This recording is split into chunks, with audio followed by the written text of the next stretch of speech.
नमस्कार, exam city 94 में आपका स्वागत है। आज हम हिंदी का पहला चैप्टर पढ़ने वाले हैं जिसका नाम है वर्ण विचार। सभी को बता देना चाहता हूँ, आज हम हिंदी की क्लास स्टार्ट करने वाले हैं और इस क्लास को मैं कंटिन्यू रखूँगा। सबसे पहली बात कर लेते हैं वर्ण, वर्ण विचार का टॉपिक का नाम है हमारा।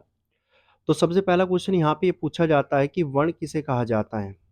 सबसे पहला क्वेश्चन यही पूछेगा हिंदी की अगर मैं बात करूँ, हिंदी में व्याकरण की दृष्टि से सबसे इम्पोर्टेंट टॉपिक कहा जाता है वर्ण विचार। और अगर किसी एग्ज़ाम में हिंदी आती तो यहाँ से 100% गारंटी यहाँ से 1 या 2 क्वेश्चन ज़रूर पूछा जाता है। तो क्लास स्टार्ट करते हैं। सबसे पहली बात करते हैं वर्ण। वर्ण किसे कहा जाता है? तो वर्ण वह मूल ध्वनि है जिसके खंड या टुकड़े नहीं किए जा सकते। वर्ण वह मूल ध्वनि है जिसके खंड या टुकड़े नहीं किए जा सकते, अर्थात हम कह सकते हैं शब्द की सबसे छोटी इकाई को वर्ण कहा जाता है। वर्ण वह मूल ध्वनि है जिसके खंड या टुकड़े नहीं किए जा सकते, या हम कह सकते हैं शब्द की सबसे छोटी इकाई या भाषा की सबसे छोटी इकाई वर्ण कहलाती है। भाषा या शब्द की सबसे छोटी इकाई वर्ण कहलाती है। और हिंदी में याद रखेंगे, हिंदी में कुल वर्णों की संख्या कितनी होती है दोस्तों? 52 होती है। हिंदी में कुल वर्णों की संख्या 52 होगी। इसके बाद बात कर लेते हैं इन 52 वर्णों का वर्गीकरण। 52 वर्णों का वर्गीकरण हमें करना है, तो 52 वर्णों का वर्गीकरण हम किस तरह से कर सकते हैं? इसमें सबसे पहली बात कर लेते हैं स्वर। अगर पूछ लिया जाए हिंदी में कुल स्वर की संख्या कितनी होगी, तो हिंदी में कुल स्वर की संख्या 11 होगी, जिसमें स्पर्श व्यंजन कितने होंगे? 25 होंगे। अंतस्थ व्यंजनों की बात करूँ तो अंतस्थ व्यंजन 4 होंगे, और ऊष्मक व्यंजन की अगर हम बात करें तो ऊष्मक व्यंजन हमारे 4 होते हैं। संयुक्त व्यंजन की अगर मैं बात करूँ, संयुक्त व्यंजनों की संख्या हमारी 4 होगी, और अयोग वाहक व्यंजनों की संख्या हमारी 2 होगी, और दिगु व्यंजनों की संख्या 2 होगी।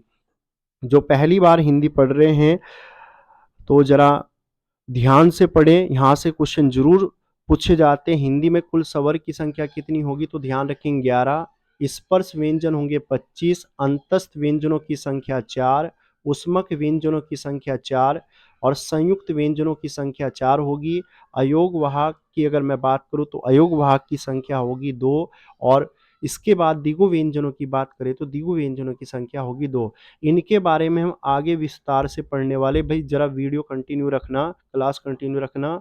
इनके बारे में हम आगे विस्तार पूर्वक पढ़ने वाले। सबसे पहली बात करेंगे हम हिंदी में वर्णों की संख्याओं का विभाजन। यहाँ से कभी कभार क्वेश्चन पूछ लिया जाता है कि हिंदी में वर्णों की संख्याओं का विभाजन हम कितनी तरह से कर सकते हैं।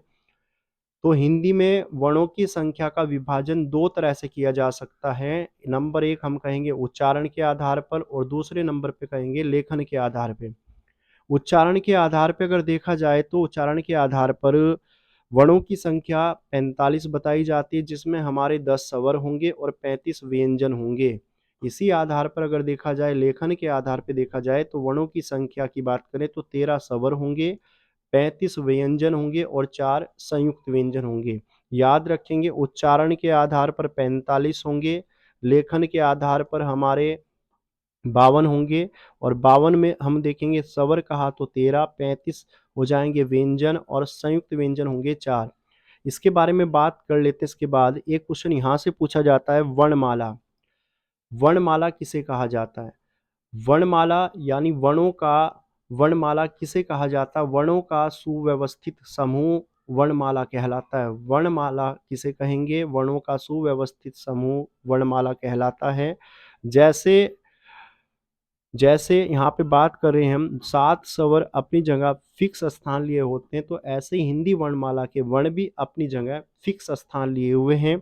अगर हम इन्हें इनका क्रम बदल दिया जाए तो हम इन्हें एक बार में नहीं पढ़ सकते। जैसे क, ख, ग, घ, ड, अगर इनका क्रम बदल दिया जाए तो हम एक बार में नहीं पढ़ सकते। तो इस तरह से हम कह सकते हैं वर्णों का सुव्यवस्थित समूह क्या कहलाता है? वर्णमाला। या वर्णों का सुव्यवस्थित क्रम क्या कहलाता है? वर्णमाला। इसके बाद बात कर लेते हैं हम हिंदी वर्णमाला का वर्गीकरण है। हिंदी वर्णमाला का वर्गीकरण हम कितनी तरह से कर सकते हैं? तो ध्यान रखेंगे हिंदी वर्णमाला का वर्गीकरण 2 तरह से हो सकता है। इसे दो भागों में हम डिवाइड कर सकते हैं। पहले भाग को कहा जाता है स्वर, पहले भाग को कहा जाता है स्वर और दूसरे भाग को कहा जाता है व्यंजन। पहले भाग को स्वर कहा जाता है और दूसरे भाग को कहा जाता है व्यंजन। अगर पूछ लिया जाए हिंदी में कुल वर्णों का वर्गीकरण हम कितनी तरह से कर सकते हैं? दो तरह से। पहले भाग को स्वर कहेंगे, दूसरे भाग को व्यंजन कहेंगे। इसके बाद सबसे पहली बात कर लेते हैं हम। सबसे पहले बात करेंगे स्वर किसे कहा जाता है। स्वर वे वर्ण होते हैं जिनके उच्चारण में अन्य वर्णों की आवश्यकता नहीं होती, जिनके बोलने में अन्य वर्णों की आवश्यकता नहीं होती। ऐसे वर्ण जिनके बोलने में या जिनके उच्चारण में अन्य वर्णों की आवश्यकता नहीं होती, उन्हें हम क्या कहते हैं? स्वर कहते हैं। और ये स्वर क्या होते हैं? स्वतंत्र होते हैं। ये स्वर क्या होते हैं? स्वतंत्र होते हैं। ये व्यंजनों का सहयोग करते हैं। हिंदी में कुल स्वर की संख्या की अगर बात करें तो हिंदी में कुल स्वर 11 या 13 होंगे। हिंदी में कुल स्वर कितने होंगे? 11 या 13। 11 या 13 की बात करें, अ से लेकर अव तक इनकी संख्या हो जाती है 11। और दो हो जाते हैं हमारे अयोगवाहक स्वर। दो होंगे हमारे अयोगवाहक स्वर।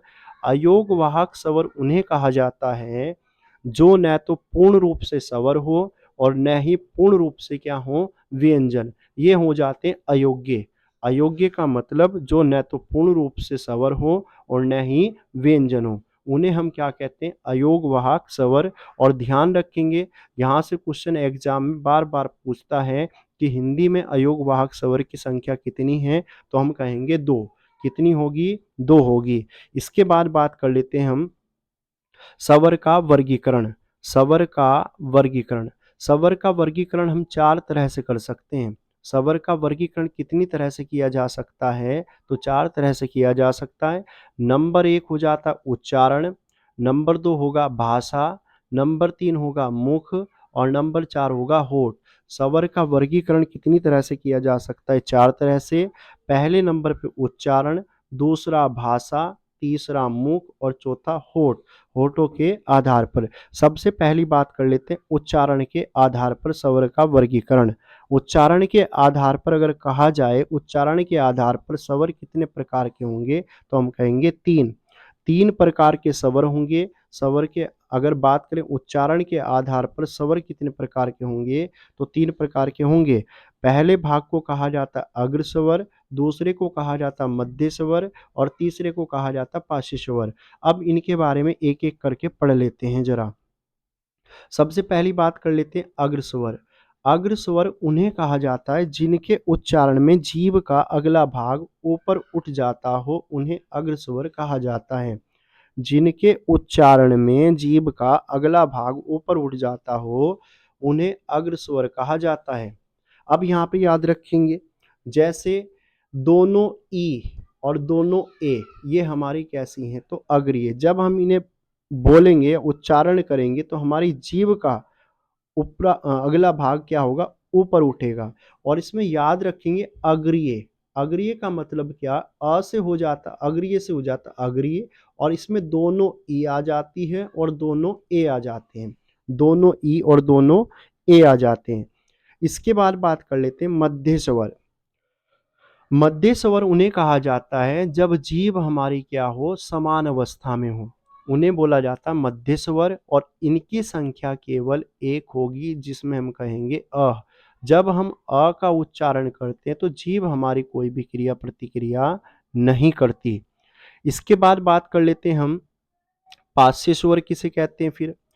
पार्श्व स्वर वे स्वर होंगे जिनके उच्चारण में जीभ का पिछला भाग, जिनके उच्चारण में जीभ का पिछला भाग ऊपर उठता हो। जिनके उच्चारण में जीभ का पिछला भाग ऊपर उठता हो, उन्हें पार्श्व स्वर कहा जाता है। अब यहाँ पे याद रखेंगे, अगर मैं कहूँ अग्र स्वर में याद रखेंगे अग्रीय दोनों ई और दोनों ए आ जाते हैं। और पार्श्व की अगर यहाँ पे बात करें, मध्य स्वर की बात करें तो मध्य स्वर में आ जाता है। और इसके अलावा अ और ई और ए को छोड़कर जितने भी हमारे बच जाते हैं, वो सभी के सभी किसमें हो जाते हैं, तो ध्यान रखेंगे पार्श्व स्वर में होंगे। इसके बाद बात कर लेते हैं भाषा के आधार पर स्वर का वर्गीकरण हम कितनी तरह से कर सकते हैं। तो भाषा के आधार पर स्वर का वर्गीकरण 3 प्रकार से कर सकते हैं। नंबर 1 हो जाता है ह्रस्व या मूल स्वर, दूसरा हो जाता है दीर्घ स्वर और तीसरा हो जाता है पलुप स्वर। ह्रस्व या मूल स्वर, दूसरा हो जाता है दीर्घ स्वर, तीसरा हो जाता है पलुप स्वर। पहले नंबर पे ह्रस्व या मूल, दूसरे नंबर पे हम कहेंगे दीर्घ और तीसरे पे कहेंगे पलुप। सबसे पहली बात कर लेते हैं ह्रस्व स्वर किसे कहा जाता है। ह्रस्व स्वर वे स्वर होंगे जिनके उच्चारण में बहुत ही कम समय लगता हो, जिनके उच्चारण में, जिनके बोलने में बहुत ही कम समय लगता हो, उन्हें हम ह्रस्व या मूल स्वर कहते हैं। और इनकी संख्या कितनी हो जाती है, तो इनकी संख्या होगी 4। संख्या होगी 4, याद रखेंगे। अ, ई, उ, री। इनकी संख्या होगी कितनी, 4।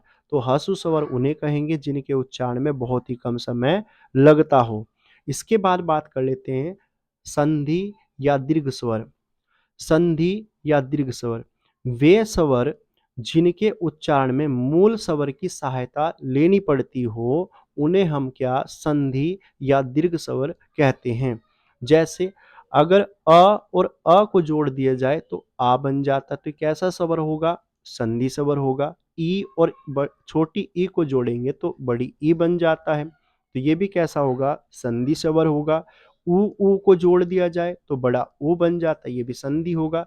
अब यहाँ पे याद रखेंगे जो मूल स्वर की सहायता से बोले जाएं, मूल स्वर की सहायता से उच्चारित होते हैं, उन्हें हम क्या कहेंगे, उन्हें कहेंगे, तो ध्यान रखेंगे जो स्वर मूल स्वर की सहायता से बोले जाएं उन्हें हम कहेंगे संधि स्वर।